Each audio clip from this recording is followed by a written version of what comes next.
안녕하십니까. 여론의 모든 것 여론고수 시간입니다.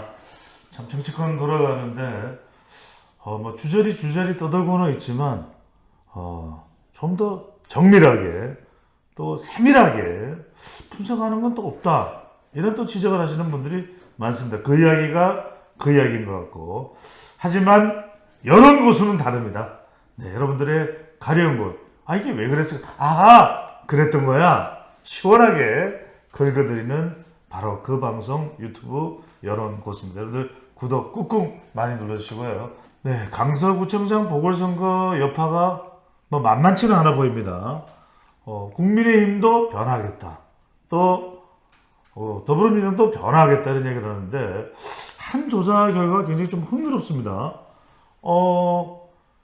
이재명 대표가 뭐 아직 재판에 최종적인 선고가 내려진 건 아닙니다만, 자, 모양새를 보아하니 무죄일 것 같은가 유죄일 것 같은가, 근데 유죄일 것 같다, 뭐 이런 응답이 나왔고, 또 한편으로는 그러면 야당을 심판해야 될 것 같은데 정권 안정이냐 정권 심판이냐 이렇게 또 물어보면 또 정권 심판이 높다.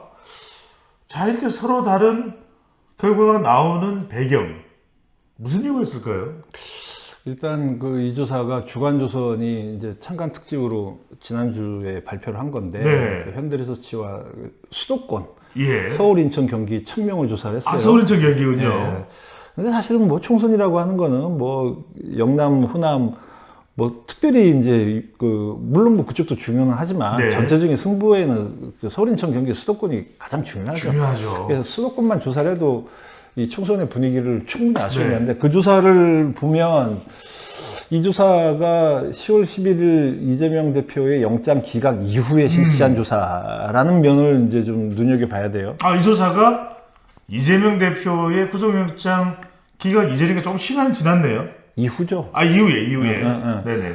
그러니까 시간이 별로 안 지났어요. 최근 조사네요. 최근 조사지. 따끈따끈한 조사입니다. 그러니까 이제 영장이 기각이 되니까, 예. 구속영장이 기각되니까 야당에서는 그거 봐라. 이거 마치 이제 무죄다라고 이게 명시적으로는 얘기 안 해도, 네. 그거 봐라. 검찰의 정치 보복이었다. 그렇다. 그리고 비명계 의원들이 체포동의안 가결한 것도 잘못됐다. 예. 그러면 이제 전반적으로 보면 마치 무죄인 것 같은 그런 분위기. 근데 이제 여당에서는 한동훈 장관도 그런 얘기 했지만은, 구속영장 기각이 됐다고 그래서 무죄는 아니다. 그렇죠. 그건 이제 구속 여부에 대한 판단을 한 거다라고 얘기를 해도 상관없죠. 상관없다라고 얘기를 해도, 야당 쪽에서는 마치 이제 유무죄와 상관이 있는 것처럼 분위기를 몰고 가지 않습니까? 예. 근데 그런 상황에서 이제 유권자들한테 물어봤죠. 지금 대장동, 위례신도시, 예. 쌍방울 대북송금, 성남 FC 이런 관련해서 재판을 받고 있는데, 재판 프레이드입니다. 예. 이런 재판에서 나중에 유죄가 나올 것 같냐, 무죄가 나올 것 같냐. 그거를 물어보니까 유죄일 것이다가 48.6%. 예. 무죄일 것이다가 35.1%. 그러니까 여하튼 이건 아직까지나 법원의 사법부의 판단이지만, 최종적인 결과를 국민들의 여론은 유죄 쪽에 더 무게가 실려있네요. 그렇죠. 이 정도면은 그래도 유의미하게 높다. 거의 절반입니다. 오차 범위를 넘어선 차이다. 예. 유무죄에 대한 판단. 수도권인데, 근데 이제 주간조선 조사에서는 또 뭐를 물어봤냐면, 이번 총선에서 정부를 심판해야 되느냐. 예, 총선 구도를 물어봤군요. 그렇죠. 그리고 또 다른 문항에서는 이번 총선에서 야당을 심판해야 되느냐.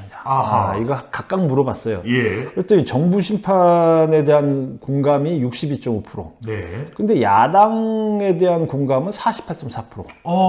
그러면은 이것도 한 4, 5% 정도 차이가 나는 거죠. 각각 물어봤지만 정부 심판, 윤석열 정부 심판이 더 높네요. 네, 높아요.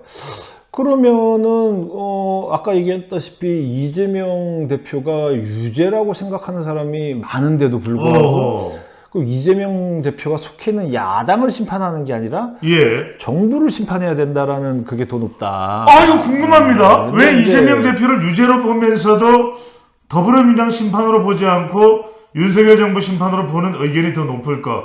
이건 뭐 때문입니까? 그래서 제가 이제 그 데이터를 뜯어봤더니 네. 이재명 대표가 유죄라고 했던 그 절반가량의 유권자들, 응답자들, 그들은 정부 심판론에 찬성하는 게 정부 심판론에 반대를 당연히 하겠죠. 예. 그죠? 이재명 대표가 유죄라고 생각하니까. 예. 그런데 정부 심판론 그 반대가 55.9%. 그러니까 절반 조금 넘는다. 예. 우리 상식으로는 이재명 대표가 죄가 있어라고 예. 하면 정부 심판이 아니라 야당 심판을 해야 돼. 그렇죠. 정부 심판에 대해서는 반대야. 로 다 몰려야 되는데 예. 그게 아니라 55.9%가 정부 심판론을 반대하고 나머지 41.7%는 정부 심판에 찬성했다. 그러면은 거의 뭐 한 절반에 육박하는 숫자가 정권 심판에 찬성했다. 예. 이재명 대표가 유죄라고 생각하면서도. 예. 예. 근데 이제 반대로 이재명 대표가 무죄라고 생각하는 사람들은 92%가 정부 심판을 해야 된다. 예. 그러니까 그건 뭐 예상되는 거고. 예상되는데 이제 완전히. 자, 제가 궁금한 건 이재명 대표가 죄가 있다고 생각하면서도 여전히 정부를 심판해야 된다고 하는 사람들이 나오는데 그 이유가 궁금한 거예요. 나와도 많이 나왔죠. 그러니까요. 42%나 나왔으니까. 그 이유가 뭐 때문일까요? 그 이유까지 이제 항목에 들어가 있진 않지만. 예. 근데 뭐 사실 충분히 해석이 가능하죠. 그 이유는 이재명 대표의 유무죄랑 상관없이. 예. 정부가 국정을 잘못하면 심판해야 된다. 표로 심판해야 된다. 총선에서 심판해야 된다는 정서가 있다는 거죠. 약간 중도층일 가능성이 있을 것 같아요. 뭐 중도성이 아주 강한 강성 보수라기보다는 이제 예. 중도 보수일 가능성이 그렇죠. 있죠. 중도 보수일 가능성이 있죠. 이재명도 잘못했지만 윤석열 정부도 제대로 안 하면 그것도 평가할 거야? 이런 말이겠네요. 그렇죠. 그러면은 이런 결과를 지금 정부 여당 쪽에서는 눈여겨봐야 된다. 그러니까 이제 이재명 대표의 사법 리스크. 예. 가 크기 때문에 뭐 이렇게 뭐 예를 들어서 이제 뭐 죄가 있는 사람이 대표인 야당에 표가 쏠릴 수 있을까? 그러면 이재명 대표의 사법 리스크가 크기 때문에 반사이익으로 우리는 총선에서 이길 수 있을 거야. 라고 생각을 만약에 했다면은 그게 아니네요. 그게 아니다라고 하는 거를 이 데이터가 보여주는 거죠. 그러니까 이재명 대표가 꼬꾸라지면은 총선은 우린 그냥 그저 먹는 거야 하는 게 아니라는 것은 굉장히 좀 충격적이네요. 뭐 이런 얘기 들어보셨어요? 아니 그래서 대단한 거죠. 근데 내가 지금 다른 사람은 데이터를 분석하지만 우리 홍 기자님은 데이터를 다 뜯어보신 거 아니에요. 네. 주간한국 데이터면은 이 홍 기자님 다 손아귀에 있는 거 아니겠습니까? 네. 어쨌든 뭐 결과가 그런 결과가 나왔습니다. 자, 이럴 때 그러면은 대통령 그리고 국민의힘은 이 데이터를 봤다면 어떤 판단을 해야 될까요? 그러니까 이제 심지어는 이제 윤석열 대통령이 소통과 화합을 위해서 이재명 대표, 야당 대표를 만나야 된다. 뭐 이런 얘기까지도 여권내에서 나오는 뭐 그런 분위기는 있지만, 그거는 뭐 정부에서 판단할 일이고, 어찌됐든, 상대방의 리스크에 기대해서 선거를 치른다라는 거는, 그거는 무리수다. 라고 하는 거가 이제 명백해졌기 때문에, 이제 그런 부분에 대해서는 결국 자력으로 뭔가를 보여주면서 선거를 치러야 된다. 굉장히 중요한 말씀이군요. 남의 불행이 곧 나의 행복이 아니라, 남이 불행하지만 그래도 내가 잘해야 내가 행복하다 이거네요. 이게요. 네. 2020년 21대 총선 때 지금 국민의힘 전신인 미래통합당이 참패를 했잖아요. 예. 참패를 한 다음에 그거를 만들어요.